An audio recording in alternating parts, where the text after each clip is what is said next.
সালামু আলাইকুম। আপনার ভিডিওতে সমস্যা আছে, আপনার ইমেজের সমস্যা আছে, এজন্য আপনি সেল পাননি। আপনি যদি একজন উদ্যোক্তা হয়ে থাকেন তাহলে অবশ্যই এই কথাটা আপনি আপনার মার্কেটার কিংবা আপনার যেই ভাই ব্রাদার বিজনেসম্যানরা আছে তাদের কাছ থেকে শুনছেন। বাট অ্যাকচুয়ালি একটা ভালো কন্টেন্টকে ভালো কিভাবে করা যায় সেটা কি আপনি জানেন? যদি না জেনে থাকেন আর জানতে চান তাহলে ইনশাল্লাহ এই ভিডিওটা দেখবেন। কিছু হলো ক্লিয়ার হবে, কিছু হলো হয়তো বা নতুন কিছু জানবেন।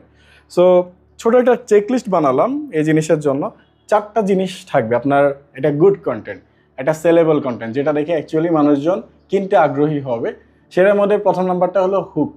হুক নিয়ে হয়তো বা কম বেশি অনেকটাই জানেন। হুকের মেইন পারপাস হলো আপনার যেই ব্যস্ত কাস্টমার আছে তার জীবন থেকে 1 সেকেন্ড বা 2 সেকেন্ড আপনি হাইজ্যাক করে নিয়ে আসা। কারণ এটা কীভাবে আনবেন? আপনার যে ইমেজ বা ভিডিও আছে সেটার প্রথম 1 থেকে 3 সেকেন্ড এত ভালোভাবে করবেন, এত এক্সাইটিংভাবে করবেন যে আসলে তার কিছুই করার থাকবে না জাস্ট ওই ভিডিওটা পজ করে দেখার জন্য বা ভিডিওটাতে থেমে দেখার জন্য। সো এই হুকটা অনেক বেশি ইম্পর্টেন্ট। এখানে ফেল করবেন, বাদ বাকি কিছুই আসলে কাজ করবে না। সো 2 নম্বর যে জিনিসটা সেটা হলো আপনার ড্রিম আউটকাম। লাইক আপনি কি আউটকাম সেল করতেছেন। মানুষ প্রোডাক্ট থেকে বেশি আসলে ওই প্রোডাক্টটা কোন কাজে লাগবে সেটাতে বেশি ইন্টারেস্টেড। এক্সাম্পল দেওয়া যায় অনেক কিছু, বাট আপাতত এটা বুঝে নেন যে আপনার যেই প্রোডাক্টটা এটাই যে কোনো কিছু হইতে পারে, ওই প্রোডাক্টটা আসলে কোন পারপাস সার্ভ করে সেটা মানুষকে বোঝাতে হবে। মানুষ অনেক সময় পেইনে থাকলেও বুঝে না যে সে আসলে পেইনে আছে। যখন তাকে বলে যে আচ্ছা ঠিক আছে আপনি কি আসলে ওই সমস্যা ভুগতেছেন, এইভাবে এই সমস্যা ফেস করতেছেন, তখন কিন্তু সে বলে যে হ্যাঁ হ্যাঁ ভাই আমি তো ওই সমস্যাতেই আছি।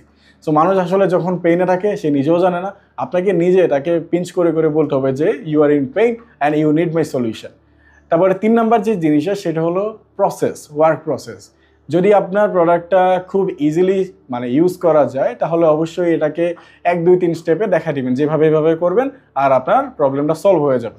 যদি খুব লম্বা প্রসেস হয় আর যদি আপনি কোনো সার্ভিস সেল করেন অবভিয়াসলি পুরো প্রসেস বলতে পারবেন না, বাট সামারাইজ ভার্সন হলো আপনার ক্লায়েন্টকে জানাবেন যাতে করে সে ইনফর্মড হয় যে আসলে আমি কোন দিকে যাচ্ছি। অবভিয়াসলি লার্নিং পেজ বা আপনার যেই প্রোডাক্ট পেজটা থাকবে সেখানে সব ডিটেলে লেখা থাকবে, বাট তাকে আগে থেকে কিছু হলো জানাতে হবে যে এটা হিসেবে এভাবে কাজ করে।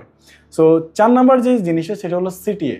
আপনি হুক দিলেন, আপনি তাকে কি ড্রিম সেল করতেছেন সেটা দিলেন, তারপর এটা কিভাবে কাজ করবো ওইটাও দিলেন, বাট আলটিমেটলি 4 নাম্বার স্টেপে গিয়ে আপনি হাত পা গুটায় বসে আছেন। আপনি বলছেন যে আমি আর কিছু বলবো না, তোমার যা কিছু ইচ্ছা তুমি এটা করো। সো এরকম আসলে কাজ করে না। আপনি সব কিছু প্যাকেট করবেন। হুক প্যাকেট করলেন, তারপরে আপনার যে ড্রিম আউটকাম, তারপরে আপনার যে 3 নম্বরে কি আছে যে ওয়ার্ক প্রসেস, এই সব কিছুকে প্যাকেট করে তাকে বলবেন যে এগুলো যদি চাও তাহলে order now, buy now, call now. এটা বারবারই বলতে হবে। যদি আপনি এটা বারবারই বলেন তখন আপনার কাস্টমারের মাথায় ট্রিগার করবে যে আচ্ছা তো আমি যদি এটা চাই তাহলে আমাকে এটা করতে হবে।